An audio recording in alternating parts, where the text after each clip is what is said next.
connected to the project or a member of the community. So we'll start with Robert Grow. If you could unmute for me, Mr. Grow. Yes, I'm Robert Grow, and I'm the contractor for the building. And you want me to, is that all you want right now? Yeah, that's it. Thanks. Welcome, Mr. Grow. Thank you. All right. Then we have, looks like, is it David Van Pelt? That's me.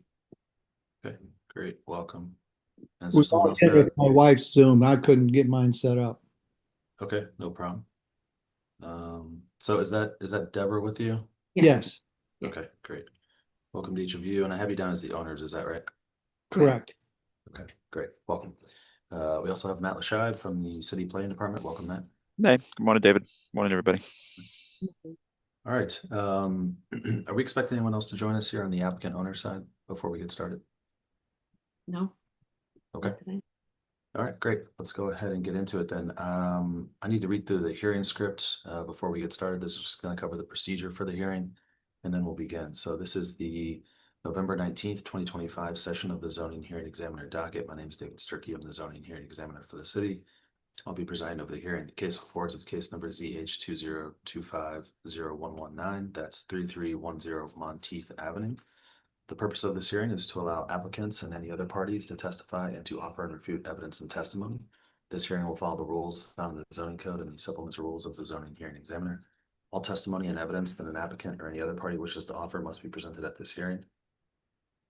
The hearing will proceed as follows. The applicant, the applicant's attorney, or the applicant's agent will first present the applicant's case. For our purposes here today, I'll allow Mr. Grow and the Van Pelts to tell me about the project, what exactly it is they're proposing to do, the relief that they're requesting in order to complete that project, and then, of course, why they believe that relief is appropriate in this case. One of you can speak, all of you can speak. It's really up to you how you want to orient your presentation. After you've had that opportunity, if there were anyone here from the public, the general public, they would have an opportunity to speak after the applicant has presented its case. I will hear from the planning department and Mr. Lashide to provide any testimony if you would like. In the event that any party testifies or offers argument in opposition to this application, the applicant will have an opportunity to respond to that testimony offered in opposition. And then finally, the applicant will have an opportunity to make any closing statements. After all presentations have been made, I will close the hearing. Decisions may be expected within 2 weeks. I may limit or exclude any testimony that I deem irrelevant or outside the scope of the application being considered. I may interrupt any speaker to ask questions or make any comments. Okay. The last thing I need to do is just swear in all of our witnesses. So if you intend on providing any testimony here today, making any comments, really doing anything other than just strictly observing, then the zoning code requires that I swear you in. So I'm going to do that now collectively with everyone who intends on testifying. So if you all could take yourselves off mute, I need you to raise your right hand and I need you to answer out loud. Do you swear or affirm that the testimony you shall provide will be the truth, the whole truth, and nothing but the truth? Yes. I do. Okay, great. Thanks, everyone. Who's going to be taking the lead on telling me about this project? I'll take the lead. The project is basically an existing garage with a 1 foot overhang all the way around. It has a hip roof, and the roof is sagging just a little bit, and the walls need a little bit of repair. What I found out today that's new is that David Van Pelt has a handicap, and he had to buy a bigger car to meet his needs. And that's why he wants to go to a 1 car garage door, so a bigger garage door than 2 separate ones. And so therefore the header has to be changed. And like I said, the walls are in some need of repair, and there's some a tree that's growing into the side. And so with the landscaper, to get him around back and get the tree out and all that stuff, it would just be easier to take the garage down instead of having to worry about not taking the tree down without hitting the garage. So we actually want to take the garage down first, then remove the tree and straighten up the landscaping in the back, the slope and stuff like that. So for some reason over the years, the slope is sloping towards the garage in the back, and we want to slope away from the garage. And all that's figured in the budget between me and the landscaper. And he didn't need to be here. He said he didn't want to be here. But so the garage door is the biggest problem, and then the defects in the garage that are there now. And then I'll just restate the facts that I listed before. It's just an older structure, needed some repair.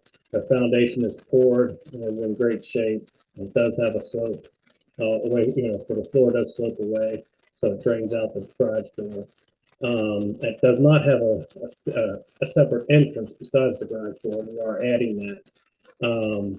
And then the reason why we're applying for the variance is because on the right side, we only have 2.5 feet from the property line, and that's the way it is right now. And we're putting it back in the exact same location.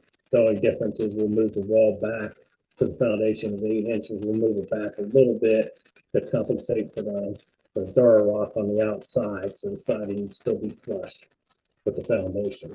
And then we're changing the overhang from 12-inch to, I think, a 7-inch. It's on the plans that allow for the gutter, so we're still at the same distance in the overhang, which is still exactly 12 inches. So we're not changing anything that way. And we will be adding a firewall for the building code. And so that will be the drywall on the inside, the 5/8 with the fire rated mud, and then on the outside, the door lock board underneath the siding. And then, so what you add, and instead of a hip roof, would be a gable roof, which in my opinion, gable roof will look better. And then, of course, it have all new siding on it, which would be an upgrade. Have the entrance door, all new window, we'll have one new window, new garage door. So everything will be brand new, except for the concrete. So that will be aesthetic appearance to the community, which will add value to the community itself.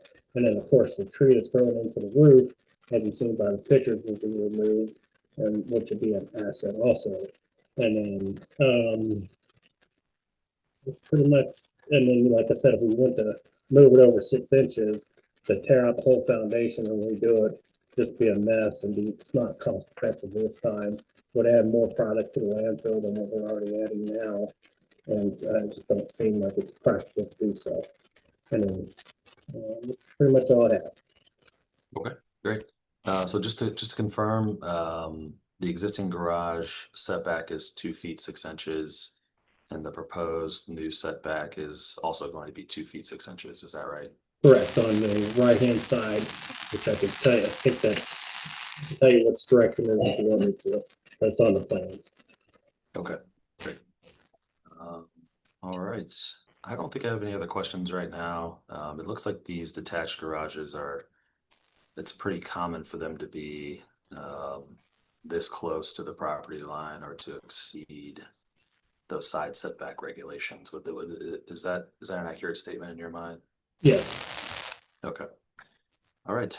Thanks, Mr. Groh. The Van Pelts, did you all want to add anything to Mr. Groh's comments? If so, you'll need to unmute. The only, I would say what Bob did about my handicap. I used to drive a Honda Civic. That got in and out real easy. And then when I got my LVAD heart pump, I have extra stuff I need to take in and out of the car. So this will help actually give me more space for that. And backing up can be a real challenge. Being used to a Civic going in and out, I wasn't used to a CVR going in and out, and wasn't paying attention, and boom, I lost a mirror. So this will help me get in and out of the garage. Gotcha. Okay. Great. Thank you. Unless there's anything else right now, I think I'll move it over to Mr. Lashad.